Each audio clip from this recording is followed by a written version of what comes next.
이 남자는 그의 청춘 15년을 보석 다이아몬드 2톤을 먹는 계획을 세웠다. 각 다이아몬드는 손바닥만한 크기로 모두 그의 깊은 복수를 갚기 위한 것이다. 그렇다면 어떻게 그가 이 거대한 양의 다이아몬드를 이동시킬 수 있을까요? 함께 확인해보세요. 이곳은 세계에서 가장 안전한 보물 창고이며 그 안에는 2톤의 가공되지 않은 다이아몬드가 보관되어 있으며 이것의 가치는 12억 파운드입니다. 그러면 왜 초기 비용이 그렇게 낮을까요? 이 모든 것은 아프리카의 다이아몬드 광산에서 비롯됩니다. 광부들은 다이아몬드를 진흙에서 뺀 다음 물로 깨끗하게 씻어서 각 다이아몬드당 3파운드로 가격을 매기고 있습니다. 그런 다음 이러한 보석들은 런던 다이아몬드 회사로 보내집니다.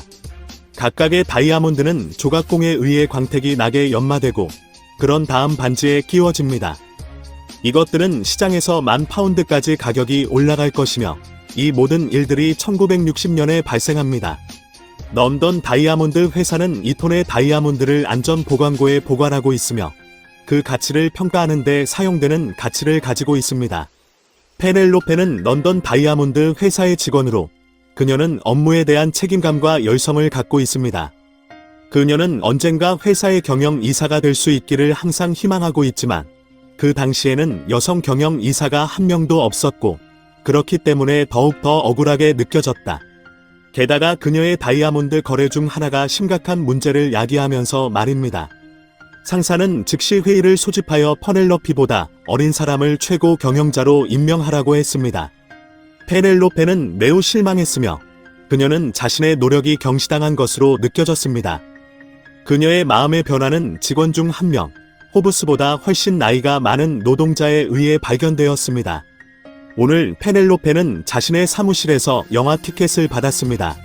티켓 위에는 영화관에서 만나요 라고 적혀 있었습니다. 극장에 도착하자마자 페넬로페는 옆자리에 홉스가 앉아 있는 것을 발견했습니다. 홉스는 페넬로페에게 이야기했어요. 실제로는 그녀가 회사에서 이사를 갈 기회가 여러 번 있었다고 말이에요.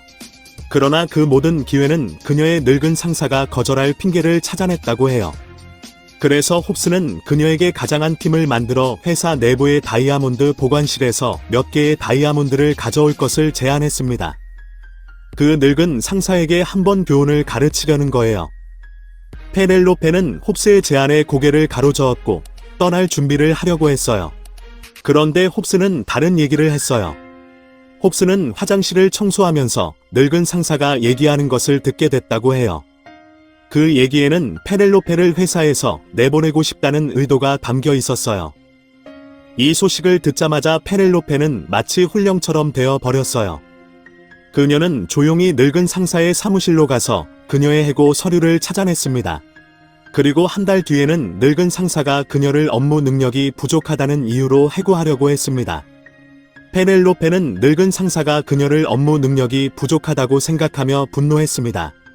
그래서 그녀는 홉스와 협력하기로 결정했습니다. 홉스의 계획대로 페넬로페는 늙은 상사가 연애를 열 대를 노려서 그의 사무실로 슬금슬금 들어가 그의 금고 암호를 알아냈습니다.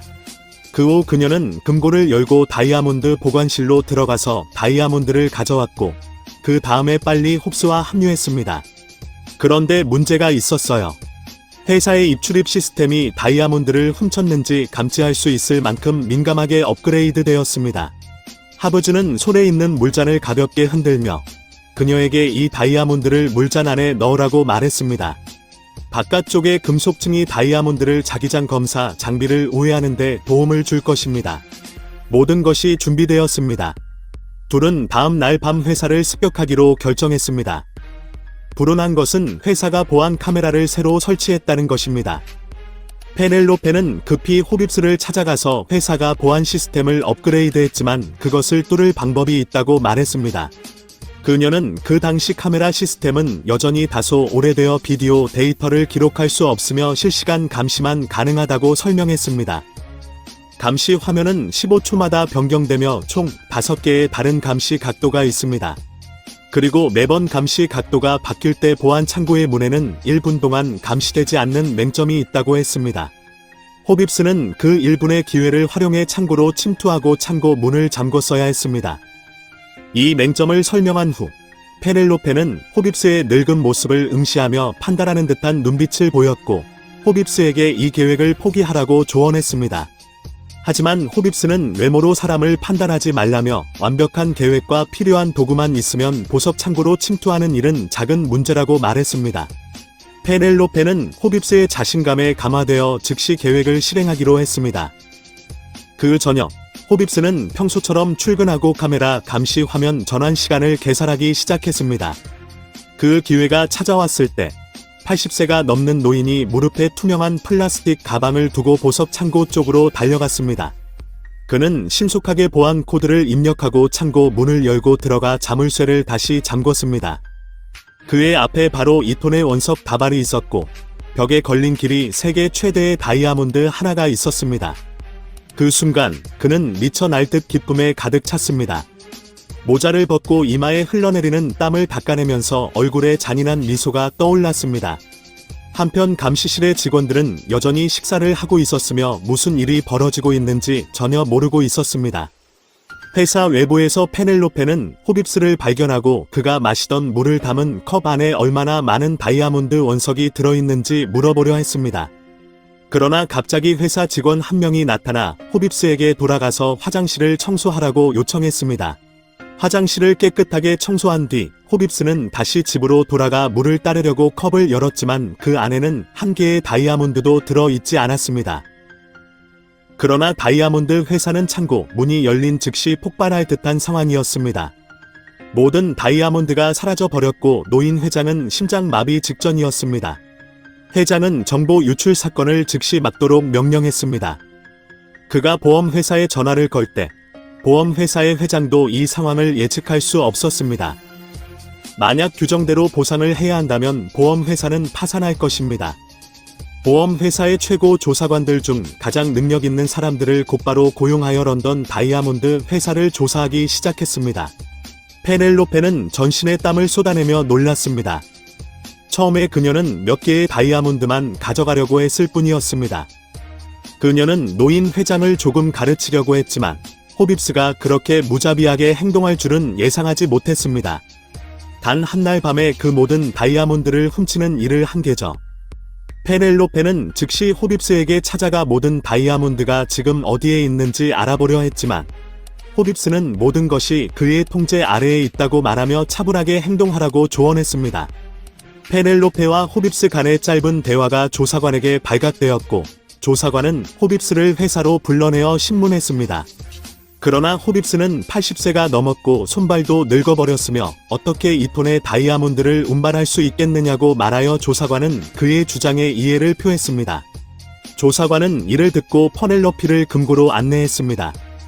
페넬로페는 창고에 대한 단서를 찾으려고 노력하는 작업자들을 본 후 자신이 큰 문제를 일으켰다고 느끼고 빨리 상황을 해결해야 한다고 느꼈습니다.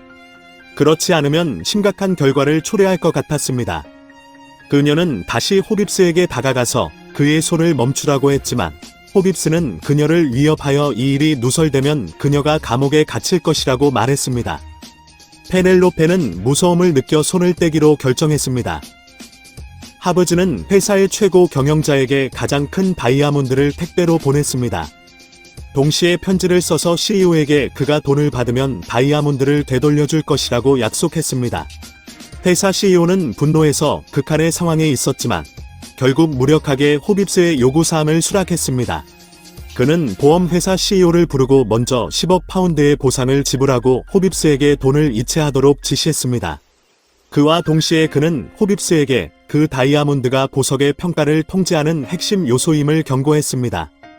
그러나 보험회사 CEO는 나쁜 게임을 하며 5천만 파운드만 지불하겠다고 하고 한 페니도 더 주지 않겠다고 못 박았습니다. 그리고 두 사람은 미묘하게 대립하게 되었습니다. 그러나 보험회사 CEO는 매우 교활합니다. 그는 언론을 호출하고 회사의 금고에 2톤의 다이아몬드가 도난당했다고 발표했습니다. 기자는 즉시 다이아몬드 회사 본사로 이동하고 회사 사장에게 문을 열어보라고 요구했습니다.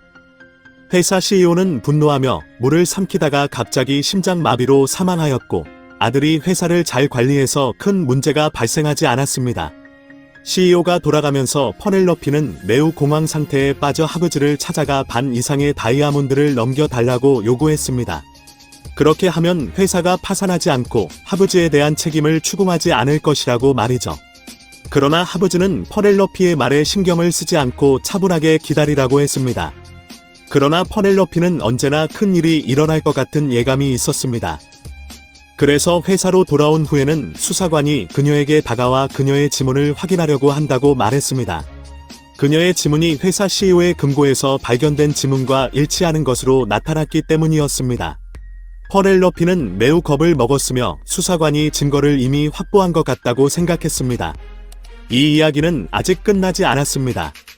수사관은 퍼넬러피를 하브즈의 위치로 안내하여 하브즈에게 질문을 시작했습니다. 하브즈는 아무것도 가지고 있지 않다고 말했습니다. 그의 아내는 15년 전에 암으로 사망했으며 그는 돈에 관심이 없습니다. 또한 그의 손과 발은 이미 낡아서 이 톤의 다이아몬드를 어떻게 옮길 수 있을까요? 수사관은 하브즈의 차분한 태도를 보고 스스로에 대한 의심을 품었으며 방을 떠났지만 퍼넬러피는 아직도 무척 두려워했습니다. 그녀는 수사관이 그들의 취약한 점을 알게 될 증거로 지문을 사용할 수 있을 것이라고 말했습니다. 그러나 하브즈는 퍼넬러피에게 모든 것을 단순하게 생각하라고 조언했으며 자신을 위협하지 말라고 했습니다. 그녀는 하브즈의 태도를 좋아하지 않았으므로 회사 지하로 이동하여 하브즈가 사용하는 상자를 열었습니다. 그러나 그곳에는 다이아몬드가 없었습니다. 집에 돌아온 후 퍼넬러피는 손을 씻고 싶었지만 반지 위에 다이아몬드가 수도꼭지로 떨어졌다. 그녀는 손으로 수도꼭지를 풀어서 다이아몬드를 꺼냈다. 여성의 힘을 얼마나 보여줄 수 있는지 보려면 그들이 무엇을 원하는지를 봐야 한다고 할 수 있겠네요. 퍼넬러피는 다이아몬드를 들어 살펴보며 모든 것을 이해한 듯 했습니다. 퍼넬러피는 회사 앞으로 갔고 손전등을 들고 길을 걸어가더니 하브즈는 확실히 그것들을 하수구에 감춰두었습니다. 이 톤의 다이아몬드가 여기에 있었고 하브즈는 퍼넬러피를 향해 총을 겨눴습니다. 퍼넬러피는 겁먹은 척하고 빠르게 도망쳤습니다.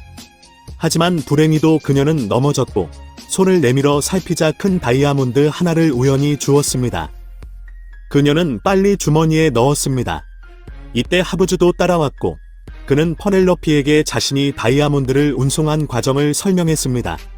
그 밤에 하브즈는 수백 킬로그램의 다이아몬드를 쓰레기 트럭 안에 넣었고 시간을 측정하기 위해 시계를 누르고 감시 카메라의 눈을 피하는 안전한 각도를 찾았습니다.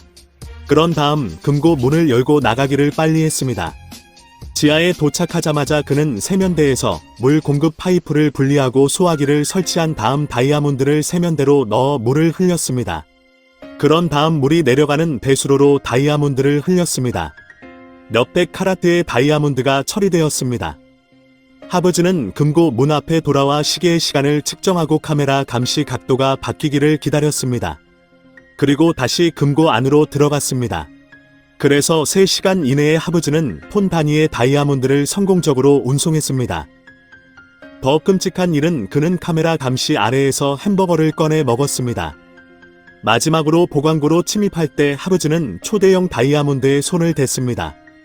이것은 전 세계적으로 유명한 최대 규모의 다이아몬드 중 하나로 수십만 파운드의 가치가 있으며 귀중합니다. 그러나 하브즈는 이 대규모 다이아몬드를 차량에 버리고 쓰레기통에 버렸습니다. 그는 그것을 금고에서 꺼내서 세면대에 부었고 그런 다음 배수관으로 쏟아버렸습니다. 하지만 모든 것은 아직 끝나지 않았습니다. 하브즈는 세계에서 가장 큰 다이아몬드 중 하나를 화장실에 던져 변기를 막아서 회사 직원들은 그를 호출하여 수도꼭지를 풀고 다이아몬드를 가져갔습니다. 그런 다음 그 다이아몬드를 상자 안에 넣어 회사 귀금속 회사에 배송하도록 배달원에게 지시하고 10억 파운드를 명예회수금으로 지불하도록 회사장에게 협박했습니다. 모든 것이 하브즈의 완벽한 계획 안에 있었습니다. 퍼넬러피는 하브즈의 계획을 듣고 놀라 입을 다물 수 없었습니다. 그가 왜 보석 회사를 파산시키려고 하는지를 물어봤지만 하브즈는 보석 회사를 파산시키려는 것이 아니라 보험 회사를 파산시키려는 것이라고 말했습니다. 15년 전에 하브즈의 아내가 심한 암에 걸렸고 원래는 초기 단계 암이었으며 치료 가능했지만 그녀는 대형 보험을 구매하였고 회사가 보험금을 지불하지 않았기 때문에 적절한 치료를 받지 못하고 결국 사망하였습니다. 더 나쁜 것은 보험회사의 CEO가 자주 이렇게 행동했다는 것입니다. 그는 많은 돈을 주었고 이 돈을 회사, 귀금속 회사를 안전하게 만들기 위해 사용했습니다. 그래서 하브즈는 그 모든 다이아몬드를 가져왔습니다. 이것은 회사 보험회사의 보상금을 지불하게 만들어 보험회사를 파산시키려는 것입니다. 말을 마치자마자 회사 귀금속 회사에서 하브즈에게 10억 파운드의 명예회수금을 지불했지만 회사는 여전히 다이아몬드를 받지 못했습니다. 이때 보험회사의 CEO는 사무실 안에서 숨어지고 그는 자살용 총을 선택했습니다.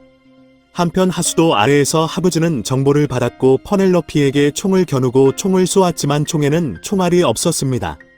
하브즈는 퍼넬러피를 위협하고 싶었을 뿐이었으며 그녀를 그 자리에 두고 하수도에서 떠나 멀리 갔습니다. 퍼넬러피는 곧 수사관에게 전화하여 모든 다이아몬드를 되찾았지만 큰 다이아몬드 한 개는 퍼넬러피가 숨겨두었고 마침내 퍼넬러피는 회사 다이아몬드의 고위 경영진이 되었고 하브즈는 수배되었지만 행방을 감추고 사라졌습니다. 5년 후 퍼넬러피는 하브즈로부터 10억 파운드와 메모를 받았습니다. 메모에는 이 금액을 잘 사용하라는 내용이 적혀 있습니다. 퍼넬러피는 하브즈가 전달하려고 한 의도를 이해했습니다. 다이아몬드는 단순히 가치 없는 돌에서부터 시작되었고 그것은 애정의 상징으로 위장된 자본입니다. 그 가치는 수천 배로 증가했고 다이아몬드의 기원은 가난한 아프리카 광부들의 삶에서 비롯되었습니다. 그래서 퍼넬러피는 이 10억 파운드를 사용하여 아프리카의 어린이들을 지원하는 자선 단체를 설립하기로 결정했습니다. 30년 후 퍼넬러피가 할머니가 되었습니다. 아름다운 여성 기자가 찾아와 그녀에게 인터뷰를 하려고 했고 그녀는 기자에게 이야기를 전부 털어놓았습니다. 그런 다음 그녀는 큰 다이아몬드를 기자에게 선물했습니다. 퍼넬러피는 다이아몬드는 자연 속에 속해야 한다고 말했습니다. 그것이 자연으로 돌아갈 때 비로소 진정한 보물이 된다고 했습니다. 말을 끝낸 후 퍼넬러피는 단호하게 떠났고 기자는 할머니의 등을 바라보았는데 마치 40년 전의 활기찬 여성의 모습을 보는 듯했습니다. 한편 하브즈의 묘에서는 꽃들이 피어나 있었습니다. 어떤 사람이 강한 의지의 상징이었던 것처럼 크게 성공할 수 있는 방법이 있음을 나타냈습니다. 그는 80세의 노인이었는데 그는 노인요양원에 있어야 할 나이였지만 그 대신 15년 동안 청소부로 일했습니다. 왜냐하면 그는 아내를 위해 복수하고 마지막으로 파산 원인을 만든 자를 찾으려 했기 때문입니다. 그는 자신의 약속을 지켰으며 더 이상 얽히고 싶지 않았습니다. 그는 완전히 사라진 것처럼 보였습니다. 아마 이것이 최선의 끝은 아니겠지만 그의 아내를 위해 최선의 대답이었습니다.